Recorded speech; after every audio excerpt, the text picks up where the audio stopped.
Hello everyone, you're watching GamerLogic.net, and today I remember Snake's Revenge.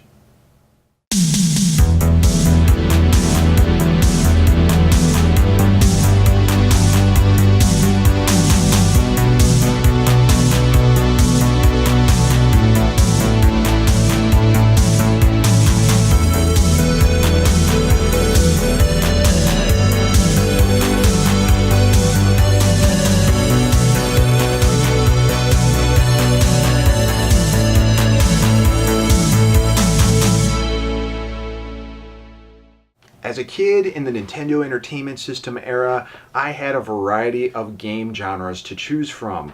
One of my favorite involves this. This was an action-adventure game by the name of Metal Gear. This was my first introduction to Solid Snake.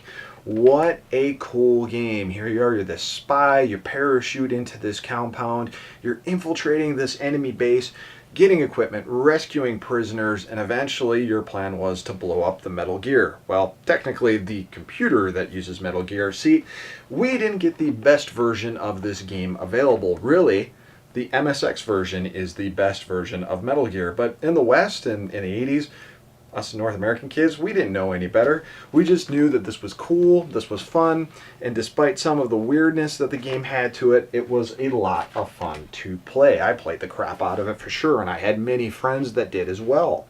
So a few years later, due to the massive popularity in North America of Metal Gear, Ultra Games, aka Konami, decided to release a North American sequel to it. And I think this was exclusive to North America. It eventually came out in Europe. I don't think it ever came out in Japan. That might not be correct. Maybe it came out later.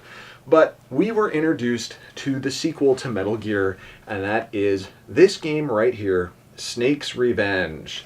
I first found out about Snake's Revenge in a issue of Nintendo Power magazine. If my memory is serving me correctly, it was the Chippendale Rescue Rangers issue that featured the sequel to Metal Gear. And Snake's Revenge, man, you hear that and it just sounds badass. Like, why is he out for revenge? And you find out looking at the back of the box that two of his friends lost their lives to the evil Colonel Vermin Katafi, and now he's teaming up with a bad guy called High Roller Kakamimi. I don't remember any of that stuff when I was a kid.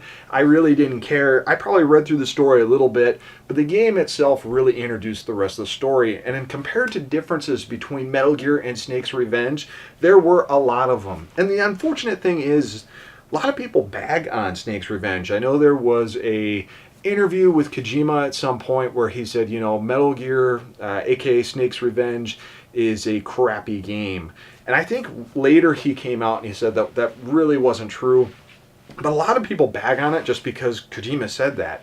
If you really sit down and play this game for what it was back in 1990, 1991 when it came out, it's actually pretty cool. It takes all the issues that Metal Gear had and it fixes a lot of them. For example, you now start in a jungle. It really looks like a jungle. And you start off with a weapon right away. You start out with a handgun. You now have a fist. Well, you always had a fist. But you now have a knife as well, so you can quickly and efficiently, Rambo style eliminate your enemies. If you don't want to do that and you want to punch them out, there's a chance you can actually pick up extra ammo, rations. You can go and get different power-ups by kind of taking them out the less lethal way, which I thought was really cool. You, instead of having a transceiver where you're scrolling through frequencies, they introduce 3 different characters too that you can select from. One is an extra, that's your pilot. He's your helicopter pilot that drops you off and picks you up in different locations. You have John, you have Nick, and you have the spy Jennifer, who is behind enemy lines giving you information later in the game. So very cool. The game does do the traditional call method where you answer your transceiver, and 9 times out of 10 you're usually talking to your helicopter pilot, but you advance through a jungle. And what's really cool, the first time I played this, I rented this game and I thought it was so neat how you actually get into the enemy base. Instead of just picking up key cards, which you do eventually, the way you get in the enemy base is using stealth and using a diversion. So awesome. You get into a certain position by the entrance to the enemy base, a call comes in and you answer it, and it's your buddy John. John says, hey, we're going to begin the operation, let's do this. So essentially, he gets himself captured and the dumbass guards forget to shut the door. this is how you get into the base and you begin exploring it. Lots of fun, and this is really where the traditional Metal Gear experience from the top down happens.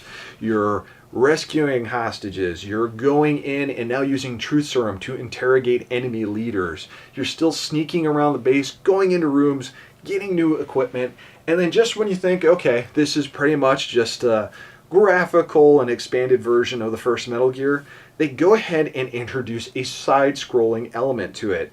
How can I describe this? It's like Metal Gear meets Contra. It's a very linear experience. You're just going from left to right or right to left, getting through obstacles that have been put before your path, soldiers, mines, cameras, underwater, grates that block your progress. You're losing oxygen and you're trying to blow off some C4 or plastic explosives to get past them. Going back and playing this, even back in the day, these sections were pretty frustrating. This is probably my least favorite part of the game. They're okay, they're not great, they can be a little frustrating. Selecting your different weapons and power-ups and stuff like that is still a little cumbersome, but overall, not too bad. It was a unique experience, definitely an upgrade from the first Metal Gear, but not necessarily a completely great one. Still an overall neat experience. Each area now has an enemy boss that you fight, kind of similar to the first Metal Gear, but these guys have a little bit more personality to them. Soldiers that tackle you, guys that sit in basically little holes and throw grenades at you. Lots of different variety, very cool. And I think the thing I enjoyed the most about Snake's Revenge when it came out is just how diverse the stages are. You start in a jungle, you start in a base. From a base, you get on a boat, you blow up the damn boat, and then you move on to another base, then onto a train, and eventually you begin your final assault on the final base, only to find out that, spoiler alert, the final boss, yeah, he's actually Big Boss, and he's been cybernetically enhanced, and he's pissed, and he wants to kick your ass. Overall, I spent tons and tons and tons of time playing this game as a kid, and got stuck in many areas. This was one of the many games I wrote to Nintendo Power Magazine about how the heck do I beat this thing? How do I beat Big Boss? And they wrote me back and I found out what you had to do that. So very cool. I wish I really still had those letters because I'd love to show you guys that. But I enjoyed the crap out of Snake's Revenge. If you haven't played it, it still holds up pretty well. I just played it for about an hour, just threw on some Game Genie codes really quick to really take a stroll through and find out, hey, does this still hold up? And it really does. You know, the card key system is what it is. It's still kind of frustrating that you have to go through 8 different card keys to find the correct one for the right door. But overall, I really had a fun time with this. You're going to want to map out the last level just because there's so many floors and so many different ways you can go. But overall, I had a great experience with this.